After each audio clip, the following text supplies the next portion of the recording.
Une patate à la limite de l'espace. Une blague? Eh bien non. À peine 17 ans, un adolescent québécois a réussi à envoyer une pomme de terre surnommée Billy dans la stratosphère le 1er octobre dernier.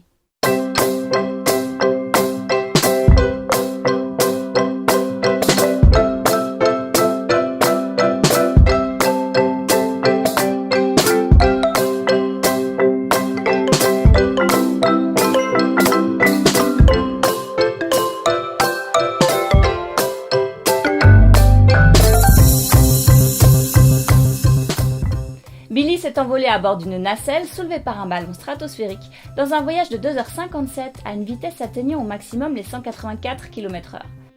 À 32 600 mètres d'altitude, le ballon d'hélium avait triplé de volume en raison de la baisse de la pression atmosphérique et a alors explosé. La pomme de terre est redescendue en parachute et a atterri dans une exploitation agricole laitière. Le jeune Québécois Tristan Leblanc se passionne pour tout ce qui a trait à la NASA et à SpaceX. Celui qui se destine à être ingénieur aérospatial ou mécanique est marqué par l'éclipse solaire du 21 août 2017. Je me suis demandé à quoi ressemble l'ombre d'une éclipse solaire sur la Terre. J'ai alors eu envie de la voir à partir de la stratosphère, dit-il. Petit problème, l'éclipse de soleil étant plutôt rare, il se dit alors qu'il va déjà essayer d'observer la Terre depuis l'espace. Le jeune homme a surnommé la mission qui a envoyé la pomme de terre dans la stratosphère Strato 1. La stratosphère est située entre une dizaine et une cinquantaine de kilomètres d'altitude. C'est la deuxième couche de l'atmosphère terrestre, au-dessus de la troposphère et au-dessous de la mésosphère. Dans cette zone, la température varie de moins 50 degrés Celsius à moins 3 degrés Celsius. L'air est chauffé par les ultraviolets du soleil, c'est pourquoi il chauffe avec l'altitude. La caméra et l'électronique doivent réussir à fonctionner malgré le froid. Tristan Leblanc se dit qu'il pourrait utiliser un ballon gonflé à l'hélium pour faire voler la pomme de terre. Tu connais le film Là-haut? Eh bien, je pensais qu'en faisant pareil, j'allais réussir, commente-t-il. Pendant presque un an, l'adolescent a étudié sur Internet comment faire pour y parvenir. Le dispositif final est constitué d'une nacelle en styromousse surnommée IBICTTS. I believe I can touch the sky. Contenant 2 caméras, une GoPro et une autre grand angle, 2 batteries externes, un GPS et une montre intelligente pour calculer la distance parcourue. La pomme de terre tient le drapeau du Québec ainsi que celui d'Infoman, une émission de télévision québécoise qu'apprécie beaucoup Tristan Leblanc, présentant l'actualité de façon satirique à Radio-Canada.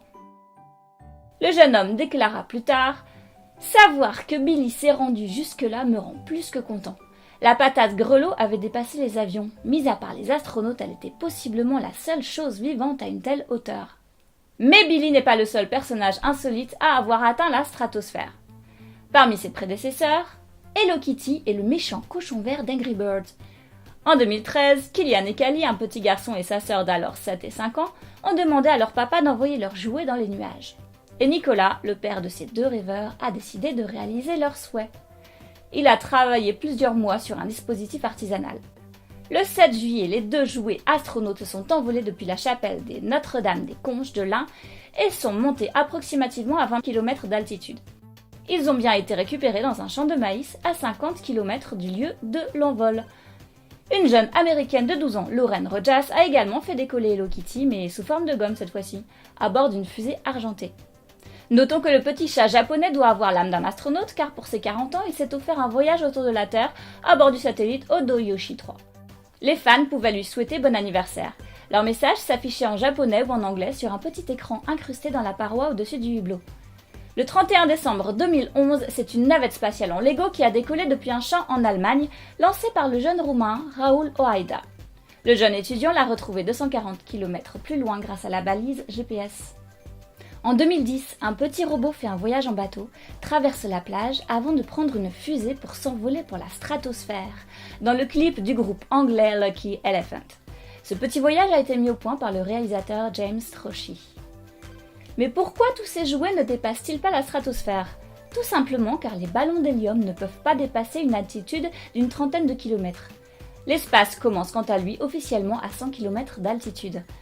Attention, si l'envie vous prend vous aussi d'envoyer votre personnage préféré dans l'espace, il faut prévenir la DGAC locale, la Direction Générale de l'Aviation Civile, car elle pourrait endommager une hélice ou un réacteur d'avion. Et n'oubliez pas de placer des réflecteurs radars, c'est-à-dire de petites surfaces métalliques, pour que l'engin soit repérable. Les liens YouTube de ces voyages dans la stratosphère sont en description de cette vidéo, alors bon visionnage et à bientôt!